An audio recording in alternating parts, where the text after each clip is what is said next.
What's up guys? Sa video na ito, ituturo ko sa inyo kung paano mag-download at mag-verify ng Meribank account para masimulan nyo ng kumita ng 3.25 to 3.75% interest annually sa inyong e-wallet nang walang ginagawa. Paki-like and subscribe naman for more tutorials.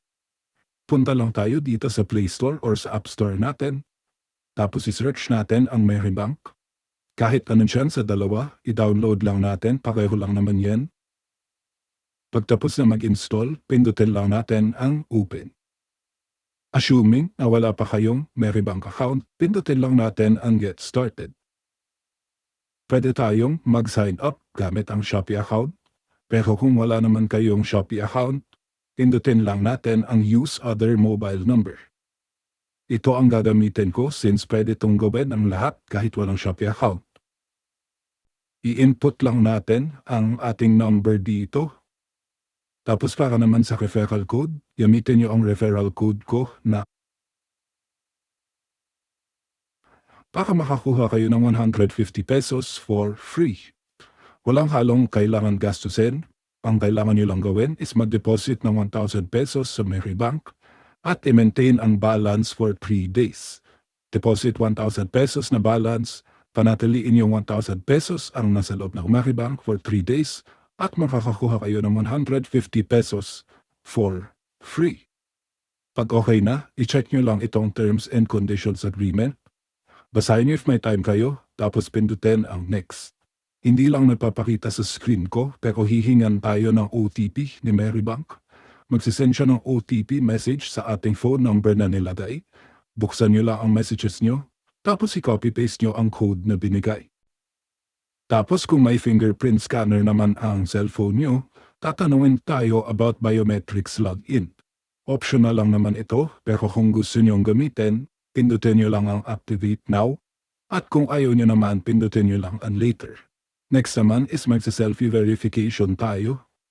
Tanggalin lang ang lahat ng nasa mukha tulad ng salamin, face mask, cap, o anumang accessory na makakatakip sa mukha nyo pag nagsa-selfie kayo. Dapat malinaw din ang magiging picture. Pag ready na, pindutin lang ang Start Verification. Automatic naman ang magpipicture si Meribank.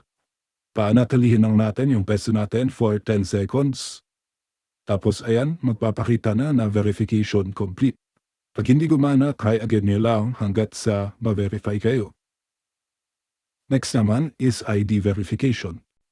Pwede tayong gumamit ng national ID, card or paper, UMID, postal ID, driver's license, passport, or SSS ID.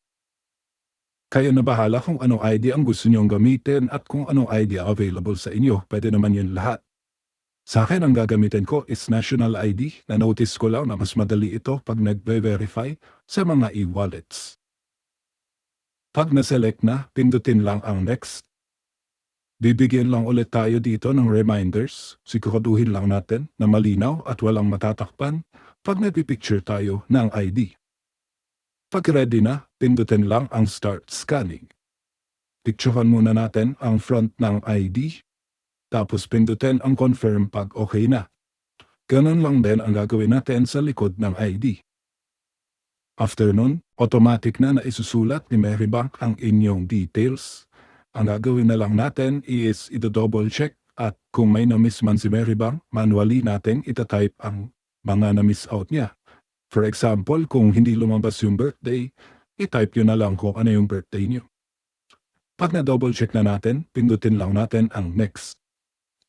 Additional details naman ang i-fill up natin. Unang-una is yung city of birth, tapos occupation, company industry, company name na optional lang naman. Ano yung monthly income nyo, source of funds, purpose of account, tapos itatanong din if meron kayong other address besides sa nakasulat sa ID nyo. Kung wala naman, piliin lang ang same as ID. Tapos i-type nyo lang din ang email nyo, confirm nyo lang at pindutin ang Next. Papakitaan naman tayo ni Meribank ng Terms and Conditions. Basahin nyo lang ito. At pagtapos na, i-check nyo lang yung I have read and I've agreed to the Terms and Conditions. Tapos pindutin ang Next. Ngayon, papagawin naman tayo na ang 6-digit PIN Huwag basic number ang ilalagay, tulad ng 11111, 6 na 0, 6 na 8, 6 na 7. Huwag yung mga ganon. Huwag din yung mga birthdays. Ilang beses ko sinubukan yung mga birthday na ilagay dito, hindi siya tinatanggap. Lalabas itong warning, create a better PIN. So gumawa kayo ng madaling tandaan pero wala masyadong pattern para makagawa kayo ng 6-digit PIN sa Merrybank. Ginagawa ito ni Merrybank para mapanatili ang security ng app nila, lalo pag nagtatransfer ng fund kasi gagamitin nyo itong 6-digit PIN sa pagtatransfer ng funds.